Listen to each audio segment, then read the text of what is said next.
Welcome to CoreLogic's housing market update for November 2021, brought to you by onthehouse.com.au. Australian housing values rose 1.5% last month, a similar result to August and September.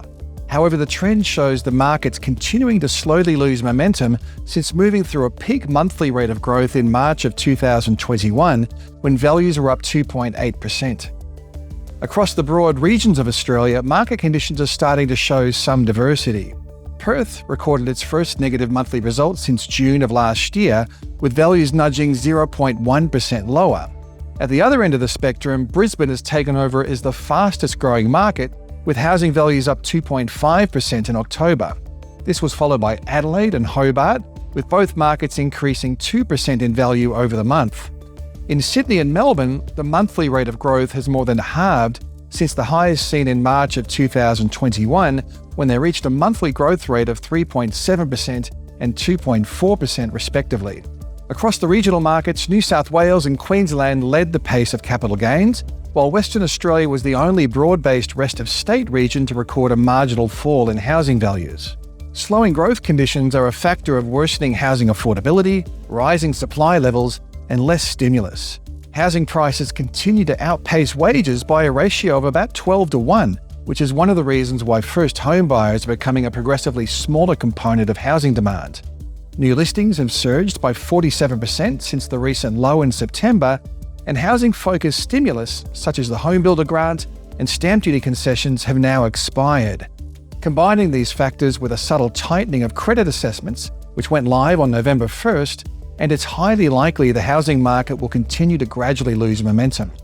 Although the monthly pace of growth is easing, the annual trend has continued to rise, which is a factor of the stronger growth conditions throughout early 2021. Nationally, home values are up 21.6% over the year to October, with half the capitals recording an annual growth rate in excess of 20%.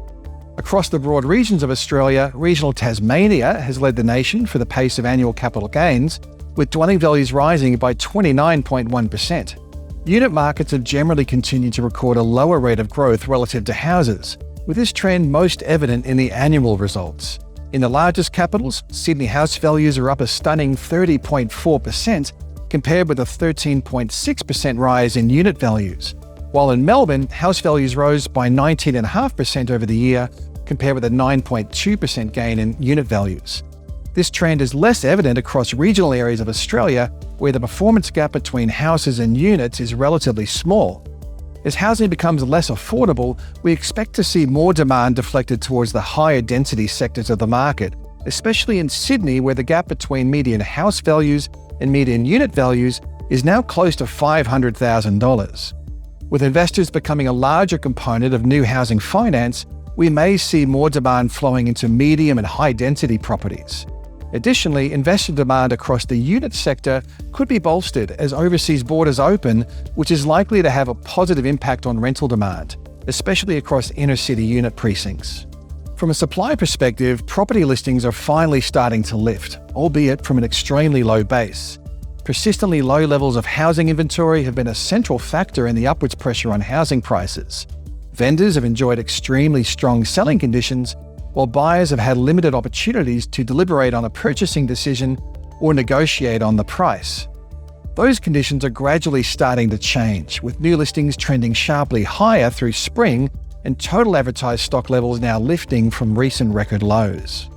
The rise in new listings has outweighed buyer demand, pushing the total number of houses and units available for sale to 141,786 properties, a 6.8% increase in active listings from the recent mid-September low. More listings means more choice for buyers and less urgency in their purchasing decisions. FOMO is likely to remain a feature of the market, while listings remain far below average. There is a good chance, however, that advertised supply will rise further through spring and early summer, which, due to worsening affordability and a subtle tightening in credit availability, may not be met by a commensurate lift in demand. Vendor metrics such as auction clearance rates and days on market and vendor discounting rates all remain at above average levels, indicating that this is still a seller's market. However, conditions may start to rebalance towards buyers later this year or early next year. Adelaide housing values are up another 2% in October, taking the monthly growth rate to a cyclical high and the fastest growth rate since December 2007. The monthly rise equates to a dollar value of approximately $10,650, and over the year, Adelaide housing values have risen by about $90,800.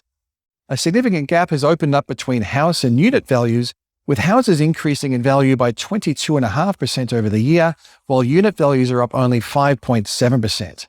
Home sales are tracking 31% higher year on year, while listings are 20% lower than a year ago, highlighting an ongoing imbalance between supply and demand.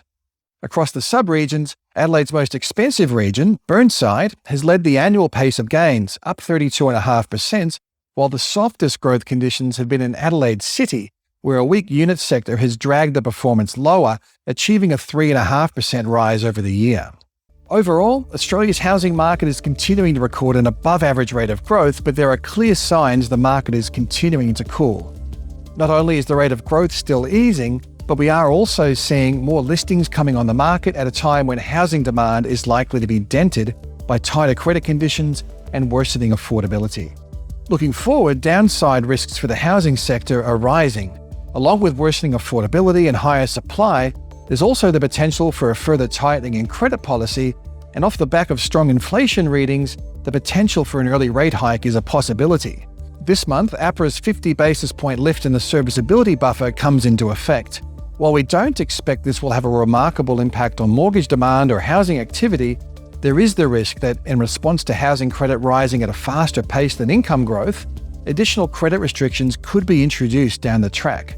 RBA credit aggregates to the end of September show the pace of housing credit growth has eased a little over recent months, which may help to alleviate the risk of tighter credit conditions.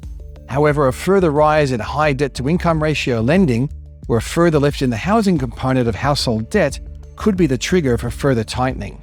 We know from previous rounds of macroprudential policy implementations and the broader credit tightening regime seen during and after the Banking Royal Commission that the impact of tighter credit conditions on housing markets can be significant.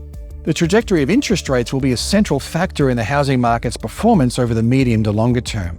Financial markets are already pricing in several rate hikes through 2022, and a growing number of economic forecasters are predicting the first rate hikes to be in late 2022 or early 2023, when inflation is expected to move sustainably within the RBA's target range of 2 to 3%. Higher interest rates have typically been an inflection point for housing markets, with a lift in rates generally corresponding with less growth in housing values or the commencement of a downturn. With household debt near record highs, borrowers are likely to be more sensitive than normal to the cost of debt. A rise in interest rates is likely to be the cue for the housing market moving into a downswing. Although housing risks are becoming more evident, the short-term view is for further growth in values, albeit at a slower rate than what we've been seeing over the previous 12 months. As the economy continues to benefit from easing COVID-19 restrictions, current low interest rates should continue to support demand, along with tight advertised supply levels and improving consumer sentiment. No doubt we'll be watching all these factors very closely over the rest of the year and into 2022. To keep up to date with the trends in between our market updates, make sure you're tuning into the research pages at CoreLogic.com.au.